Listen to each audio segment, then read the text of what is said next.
Hello बच्चों, पिछले session में हम लोग जो है 12th केमिस्ट्री का पहला अध्याय प्रारंभ किए थे, जिसमें कि हम लोग जो है क्रिस्टलीय ठोस और क्रिस्टलीय ठोस ये पढ़ चुके हैं। और क्रिस्टलीय ठोस जो 4 प्रकार का होता है इनके भी बारे में जान चुके हैं, जिनमें कि हम लोग जो 4 प्रकार होता है उसमें 2 के बारे में जान चुके हैं, ठीक ना।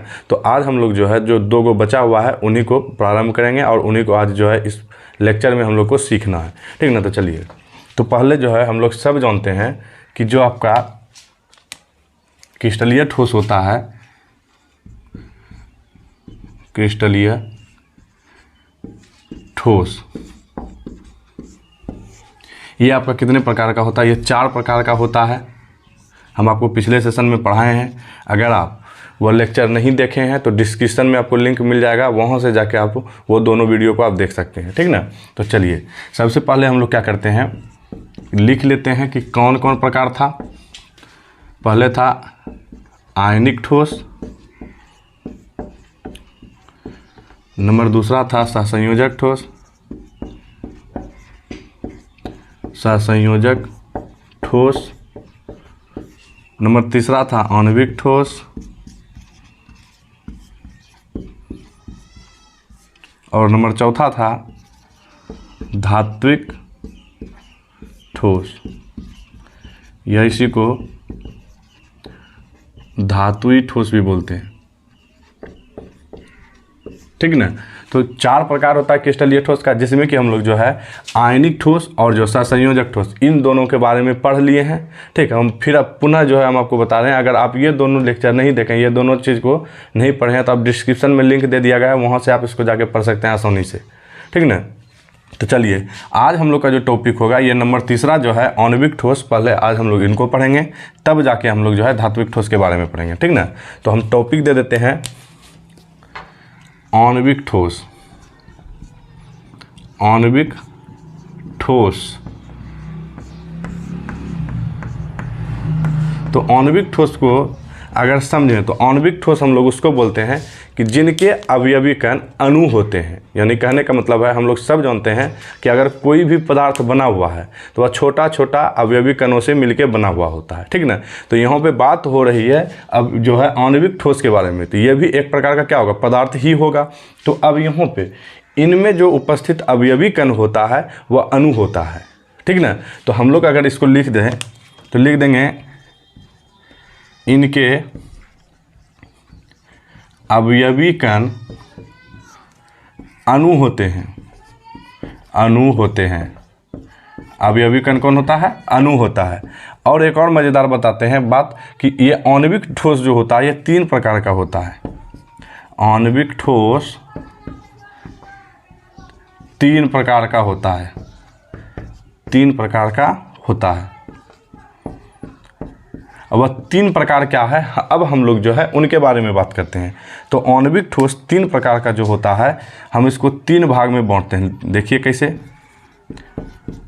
आणविक ठोस, ठीक ना, ये 3 भाग में विभाजित है।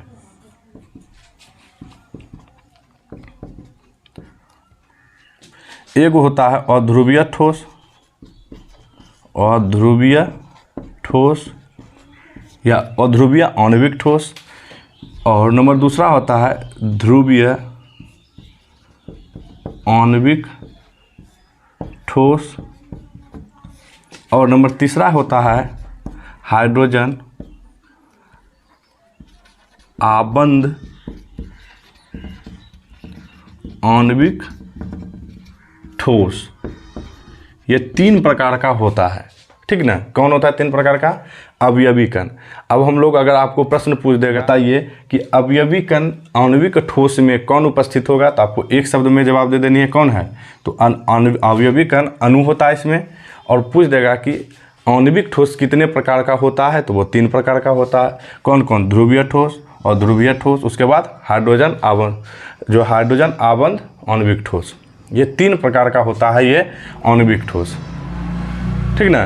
तो अब अगर यहाँ पे फिर पूछ देगा कि ठीक है हम मान लिए, अब चलिए बताइए कि जो है आणविक ठोस जो है उसका उदाहरण 1-2 एग्जाम्पल दीजिए।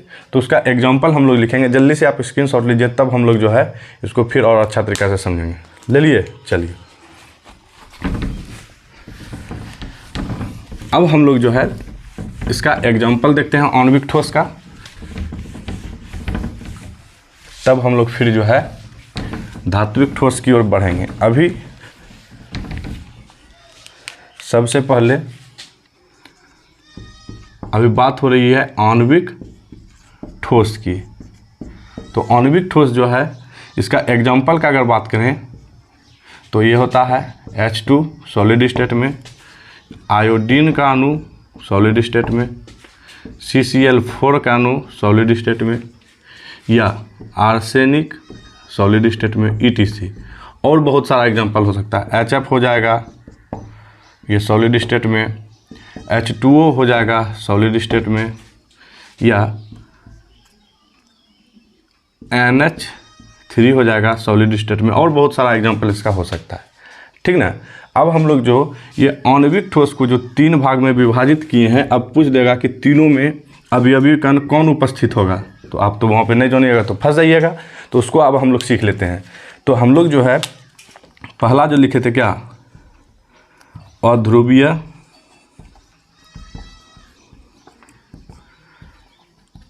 आणविक ठोस, नंबर दूसरा था ध्रुवीय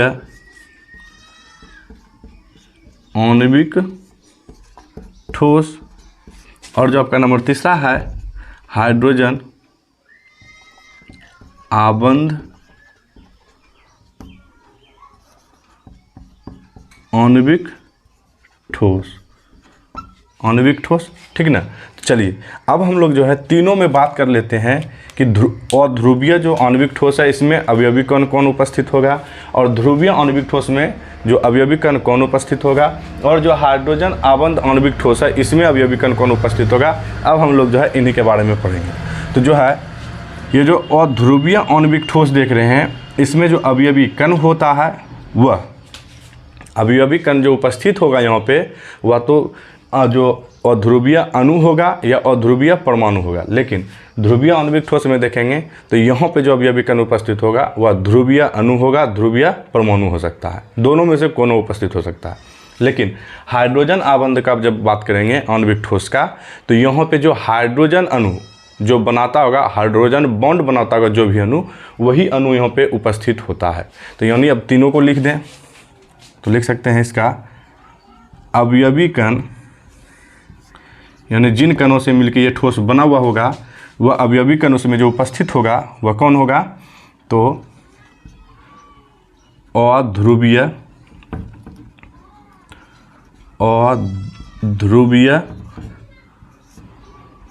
अणु होगा या अध्रुवीय परमाणु होगा। ठीक ना। और अगर इसका एग्जाम्पल का बात करेंगे तो इसका एग्जाम्पल है H बॉन्ड या हाइड्रोजन सॉलिड स्टेट में, I2 सॉलिड स्टेट में, CCl4 सॉलिड स्टेट में, ETC, और सारा एग्जांपल हो सकता है इसमें। ठीक ना। अब हम लोग चलते हैं ध्रुवीय आणविक ठोस के पास। तो इनमें जो अवयवी कण होगा, इसका अवयवी कण जो होगा इसका वह ध्रुवीय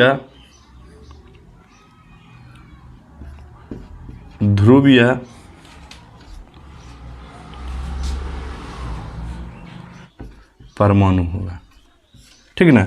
और अगर इसका एग्जाम्पल का बात करें तो इसका एग्जाम्पल है जैसे कि HF हो गया, SO2 हो गया, या HF ना, इसको अच्छा तरीक़ा से लिखिए, HCl हो गया सॉलिड स्टेट में, उसके बाद SO2 हो गया सॉलिड स्टेट में। ठीक ना। और बहुत सारा एग्जांपल इसका हो सकता है। ठीक। तो अब हम लोग का बचा हाइड्रोजन आबंध आणविक ठोस। तो इनके अवयवी कण का बात करें, अवयवी कण का, तो ये अवयवी कण इसमें जो उपस्थित होता है, जो अवयवी कण हाइड्रोजन बॉन्ड बनाता होगा, हाइड्रोजन बॉन्ड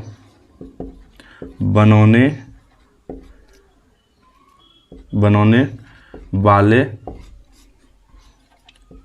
अणु होते हैं। हाइड्रोजन बॉन्ड जो बनाता है अणु, वही यहाँ पे जो है हाइड्रोजन आबंध आणविक ठोस में अवयवी कण के रूप में उपस्थित होता है।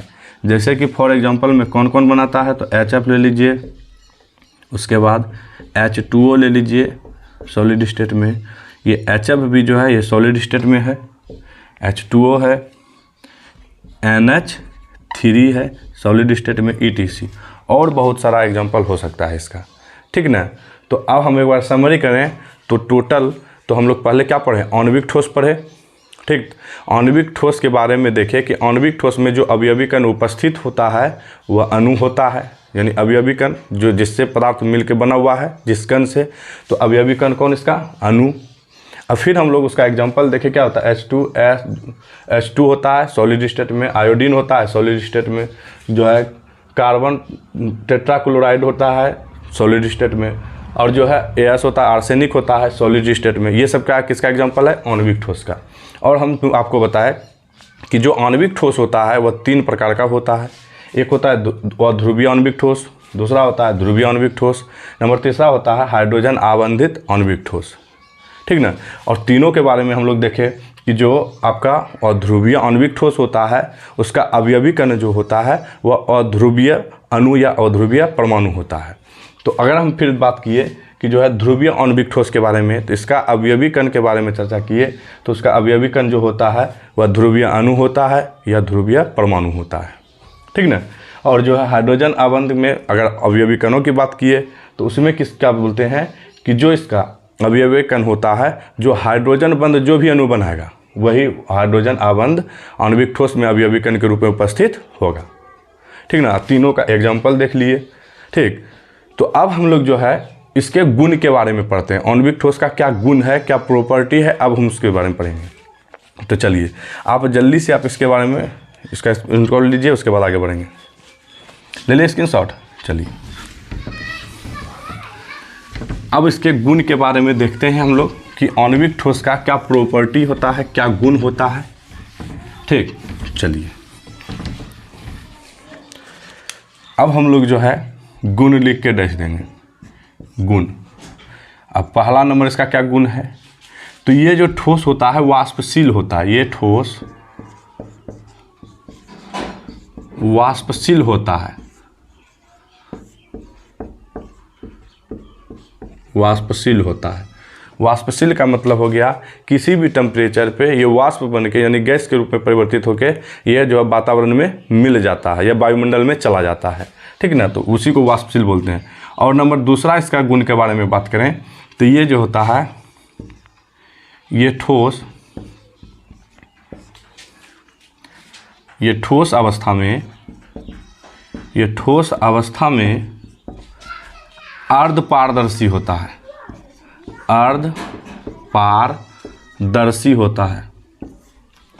अर्धपारदर्शी होता है, यानी कि सिर्फ आधा भाग ही इस दिखाई पड़ेगा, ठीक ना। ये अर्धपारदर्शी होता है। लेकिन अगर द्रव्य अवस्था का बात करें,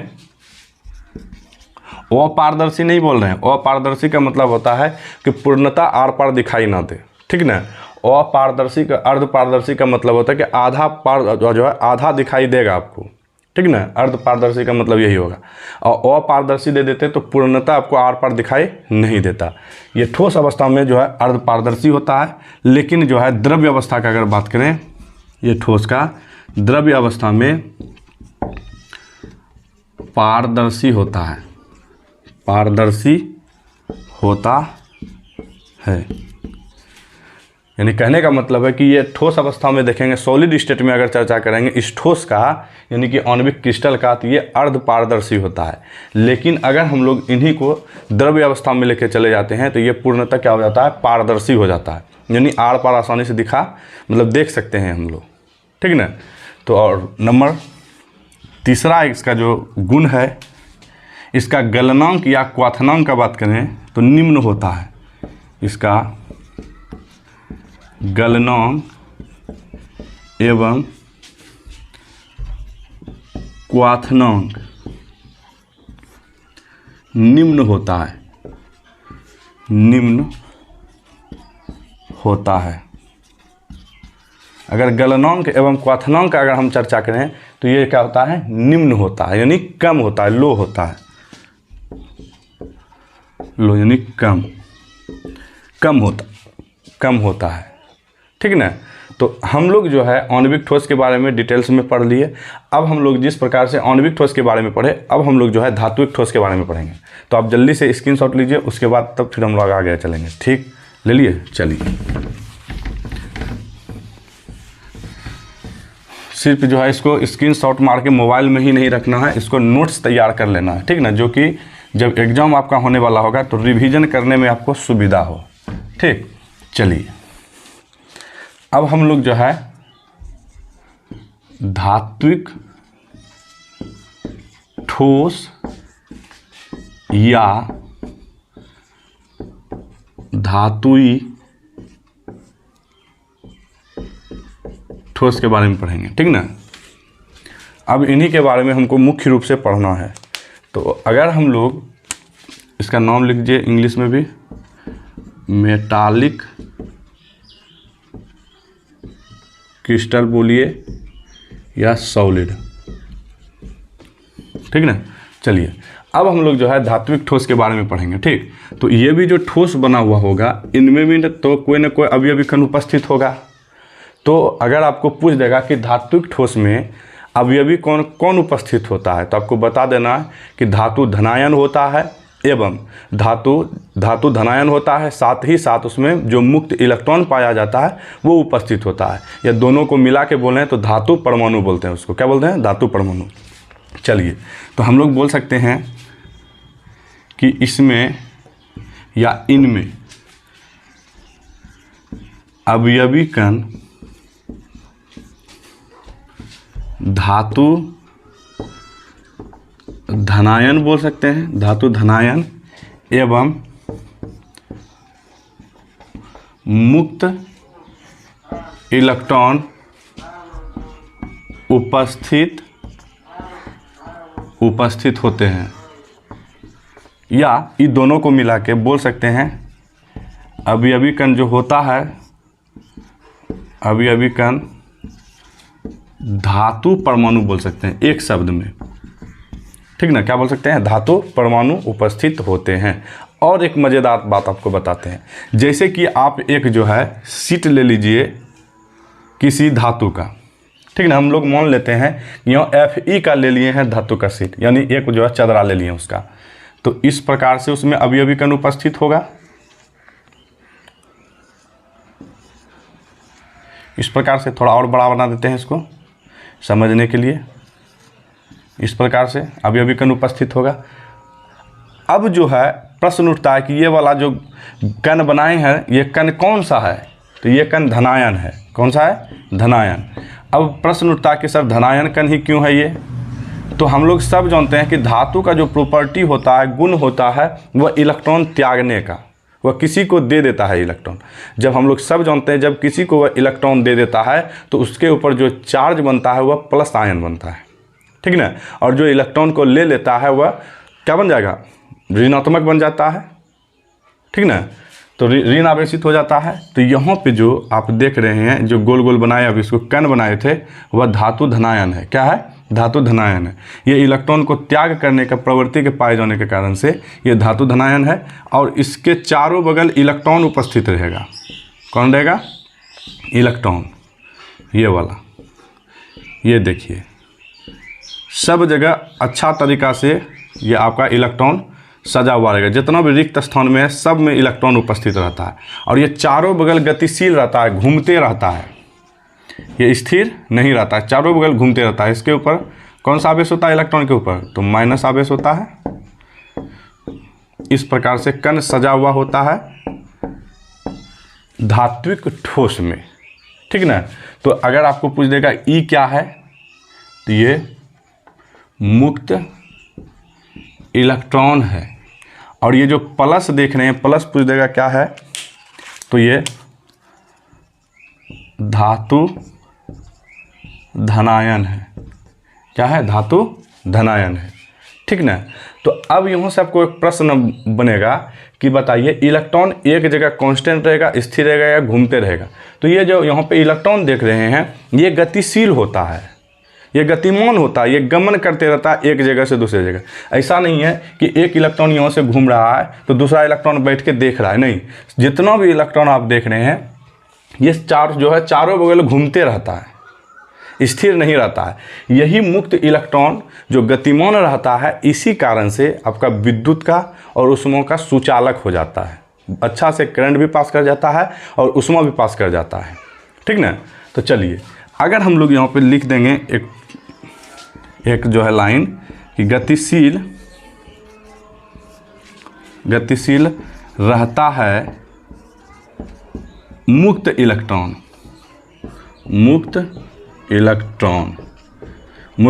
किस रूप में रहता है? गतिशील रूप में रहता है, यानी गमन करते रहता है, यानी गति में रहता है, मोशन में, ठीक। तो चलिए अब यहाँ पे प्रश्न उठता है कि ठीक है सर, यहाँ पे प्लस है, यहाँ पे भी प्लस है, एक दूसरे को प्रतिकर्षित नहीं करता है, विकर्षित नहीं करता है, एक दूसरे को दूर नहीं करता है, तो नहीं करता है। एक दूसरे को बांध के रखने के लिए इनके बीच में ये एक इलेक्ट्रॉन है, ठीक ना, जो कि ये विपरीत आवेश वाला है और इसको समान आवेश वाला को बांध के रखता है एक दूसरे में। कैसे? तो समझिए इसको, देखिए यहाँ पे एगो प्लस आवेश है, यहाँ भी क्या है? प्लस आवेश है। इन दोनों के बीच में कौन है? इलेक्ट्रॉन है। ये भी तो कण के रूप में न होगा। अब ये कण यहाँ पे इसको आकर्षित करके रख रहा है और ये वाला कण इसको आकर्षित करके रख रहा है इधर। दोनों को एक दूसरे को बढ़िया से बांध के रख रहा है कौन? ये इलेक्ट्रॉन। तो अब यहाँ पे जो बांध के रख रहा है इलेक्ट्रॉन, तो इन दोनों के बीच में जो आकर्षण बल लगेगा, उस आकर्षण बल का नाम है स्थिर वैद्युत आकर्षण बल, या इसका एक और नाम बोल सकते हैं धात्विक या धातु आबंध। अगर पूछ देगा आपको कि बताइए कि धात्विक ठोस में हम मान लेते हैं कि आपका कहना कि धातु धनायन एवं मुक्त इलेक्ट्रॉन पाया जाता है या धातु परमाणु पाया जाता है, ठीक है, हम मान लिए। तो अब वह परमाणु या धातु धनायन या मुक्त इलेक्ट्रॉन एक दूसरे को बांध के रखने के लिए कौन सा आकर्षण बल लगाता है? तो आपको बता देना है कि स्थिर वैद्युत आकर्षण बल लगाता है, या उसी का एक दूसरा नाम है धात्विक बंध भी बोल देते हैं। क्या बोल देते हैं? धात्विक बंध भी बोल देते हैं, ठीक ना। तो हम उम्मीद करते हैं आपको समझ में आ रहा होगा, ठीक। तो चलिए जल्दी से आप इसको स्क्रीनशॉट लीजिए, उसके बाद तब फिर हम जो है इनके प्रॉपर्टी के बारे में, गुण के बारे में पढ़ेंगे। चलिए ले लिए, चलिए इसको जल्दी से मिटाते हैं। जिस प्रकार से अभी आणविक ठोस के बारे में हम लोग उनके प्रॉपर्टी गुण के बारे में पढ़े, इनका भी गुण के बारे में पढ़ना है हमको। ये परीक्षा के पॉइंट ऑफ व्यू से आपका 2 नंबर का प्रश्न पूछ देता है यहाँ से गुण के बारे में, ठीक ना। अवयवी कण जितना के बारे में बताएं, आणविक ठोस, आयनिक ठोस, संयोजक ठोस, अभी जो धात्विक ठोस, ये चारों को याद रख लीजिएगा। आपका बोर्ड एग्जाम में 1 नंबर का प्रश्न यानी ऑब्जेक्टिव टाइप का प्रश्न यहीं से बनता है, ठीक ना। तो इसको थोड़ा ध्यान से पढ़ लेना है आपको। चलिए होठाग्र बना लेना है, छोड़ना नहीं है। अगर पढ़ने में मन नहीं लग रहा है तो अगर आप कमज़ोर हैं तो कुछ नहीं, आपको सिर्फ अभ्यास करते चलना, सेल्फ स्टडी कीजिए। कहा गया है ना, करत करत अभ्यास जरमत हो त सुजान है, रस्सी आवत जात है सिल पर परत निशान, ठीक ना। बरदराज वाला आप कहानी जान रहे होंगे। तो आराम से कंसिस्टेंसी के साथ में अभ्यास करते रहिए और पढ़ते रहिए, आप बेहतर बन जाएंगे, कोई तरह का दिक्कत आपको नहीं होगा, ठीक ना। चलिए तो अब हम थोड़ा सा गुण के बारे में चर्चा कर लेते हैं। तो गुण क्या है? चलिए, तो पहला जो है गुण इसका, सबसे पहला हम लोग जानते हैं कि जो धातु में एक विशेष प्रकार का चमक होता है, लाइट होता है, उसमें चमकता है वो। जैसे कि अगर सोना का बात करेंगे तो वह इसमें एक विशेष प्रकार का चमक होता है, पकड़ लीजिएगा। अगर हम लोग जो है चांदी का बात करेंगे तो आप उसको आसानी से पकड़ लीजिएगा। कॉपर का बात करेंगे तो कॉपर में भी एक विशेष प्रकार का चमक होता है, ठीक ना। और एक विशेष प्रकार का क्या होता है? रंग भी होता है। तो हम लोग लिख देंगे धातु में चमक एवं रंग होता है। धातु में चमक एवं रंग होता है, पहला गुण है इसका धात्विक ठोस का।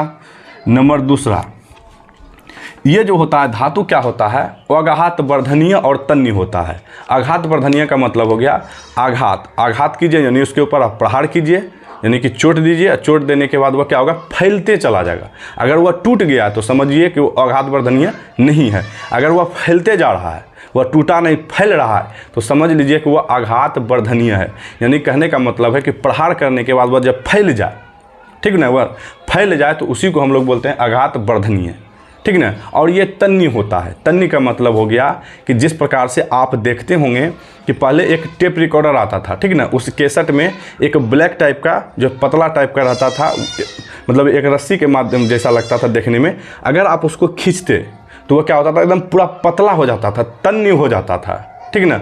वही पतला के जैसे जब खिंचा जा रहा था उसी को हम लोग तन्य कहते हैं। अगर आपको प्रैक्टिकल करना है तो कर सकते हैं आप। जैसे कि आप एक पन्नी ले लीजिए, ठीक ना, प्लास्टिक जो ले लीजिए, और लेने के बाद आप उसको क्या कीजिए, फाड़िए, और उसके बाद आप उसको घींचिए, तो वह जल्दी टूटेगा नहीं, वह खिंचा जाएगा, तन्य टाइप का हो जाएगा। तो वही जो खिंचा रहा है, टूट नहीं रही है, उसी को हम लोग बोल देते हैं तन्य, ठीक ना। तो धात्विक ठोस का अगर हम जो है नंबर दूसरा का बताएं, आघात वर्धनीय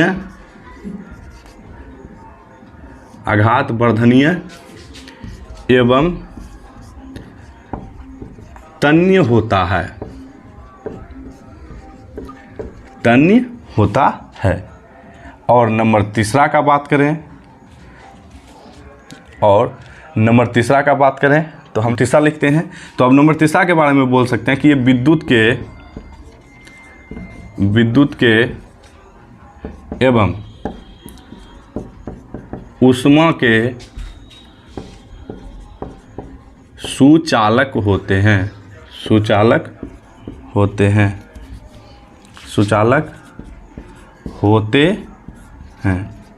तो ये सुचालक क्यों होता है, तो आप लोग सब जान रहे हैं, हम आपको बता भी दिए हैं क्यों होता है।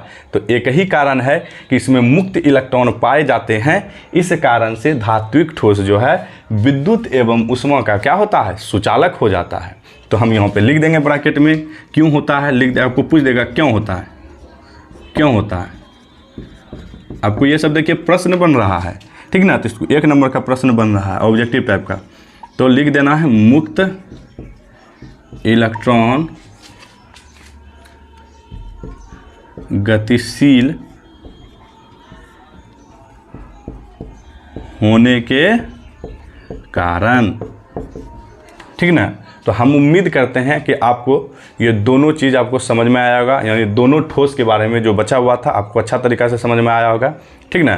तो अगर आपको मेरा वीडियो पसंद आया तो लाइक करें, ताकि हम मोटिवेट होके और आपको अच्छी तरीक़ा से वीडियो आपके सामने प्रस्तुत कर पाएँ, ठीक ना। तो जो है लाइक करें और जो है ज़्यादा से ज़्यादा शेयर करें, ताकि जो भी वंचित छात्र है, ठीक ना, उसके पास तक मेरा वीडियो पहुंच जाए। तो हम समझ लेंगे कि हम जो वीडियो बना रहे हैं मेरा सफल हो गया, ठीक ना। तो आप लोगों का इतना ही कार्य है कि वीडियो को ज़्यादा से ज़्यादा शेयर कीजिए, और चैनल अगर नया है आप तो चैनल को सब्सक्राइब कीजिए।